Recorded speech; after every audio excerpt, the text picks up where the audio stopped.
You ever have those days, where your to-do list is a mile long, but you get to the end of it and feel like you did nothing that really matters? Well, that's a battle for focus. And today, we're handing you the battle plan. We're going to break down 4 very different strategies for carving out time for deep, meaningful work, even in the middle of a chaotic life. And we're not just making this up. All these ideas come from Cal Newport's fantastic book, Deep Work. Seriously, it's a total game changer for anyone trying to get stuff done in our super distracted world. So let's dive in. I mean, this is the big one, isn't it? It's the question that keeps so many of us spinning our wheels. You've got these huge, important goals that need your full attention, your full brain power, but your day just gets shredded by all the pings, the dings, and the never-ending meetings. How in the world do you protect your time to do the work that actually counts?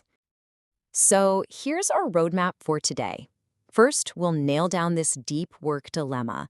Then, we're going to walk through 4 completely different philosophies for taking back your focus, from the super extreme to the super practical.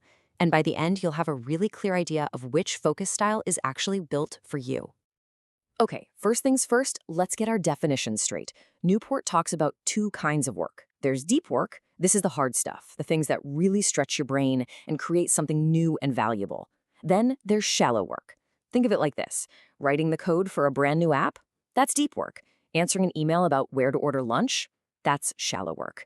Now, both can feel productive, but only one of them actually creates something lasting. The big trap is that shallow work is easy, and it is always screaming for our attention.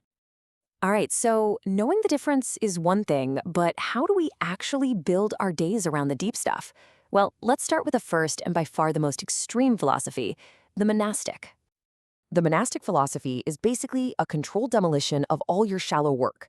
This isn't about managing distractions. It's about making them extinct.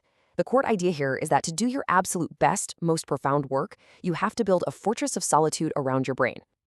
And if you want a real-world example, look no further than the legendary computer scientist Donald Knuth. He famously said he's been a happy man since 1990, the year he got rid of his email address. Can you even imagine that?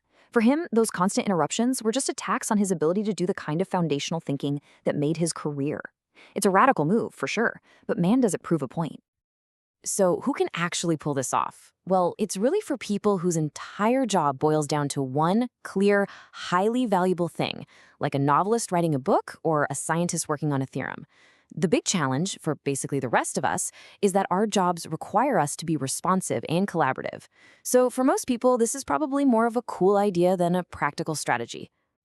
So if you can't just become a productivity hermit, what's next? Well, that brings us to a much more balanced, though still pretty intense approach, the bimodal philosophy. I want you to think of this one like being a superhero with a secret identity.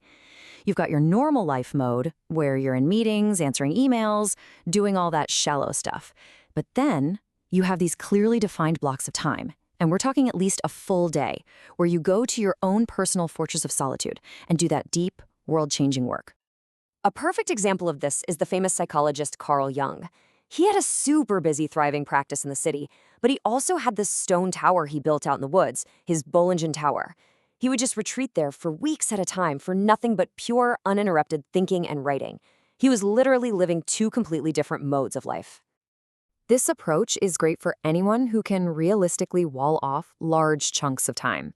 You really get the best of both worlds. You get the intense focus of the monastic, but you also get to be connected like a modern professional. The big catch, though? You need a job, and a boss, and a team that's cool with you completely disappearing for a day or 2 at a time.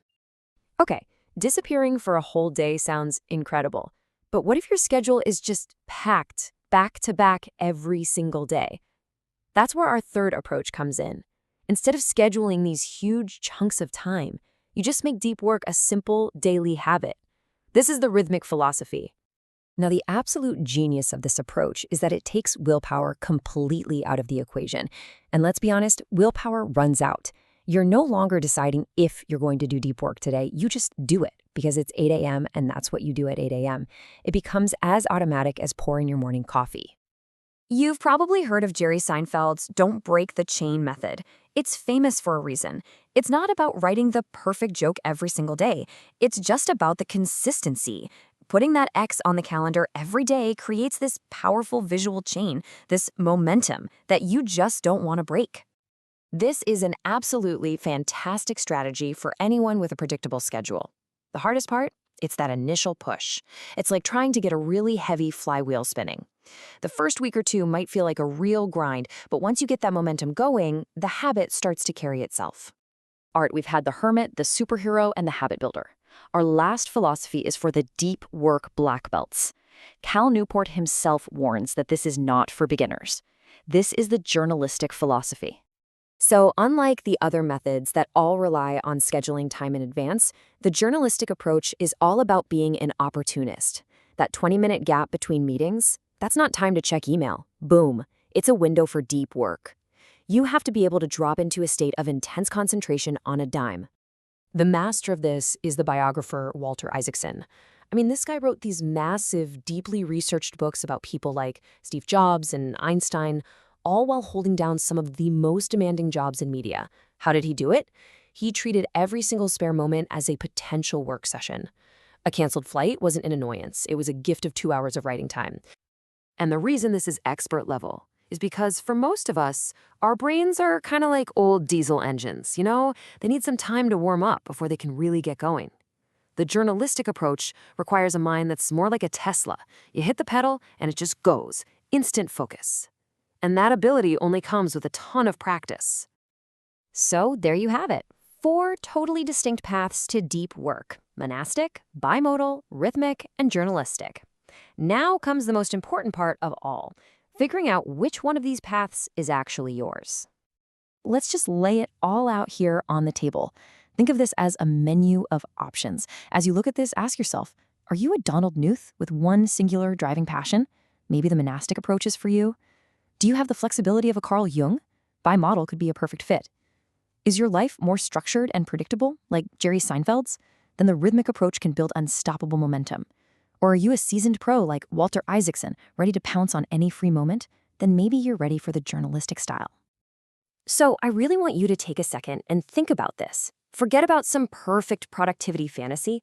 What does your real life, your job, your family, your actual energy levels, what does it allow for? Which one of these isn't just cool in theory, but is actually doable for you right now? The perfect system doesn't exist, but a system that fits your reality, that absolutely does. And really, here's what this all boils down to.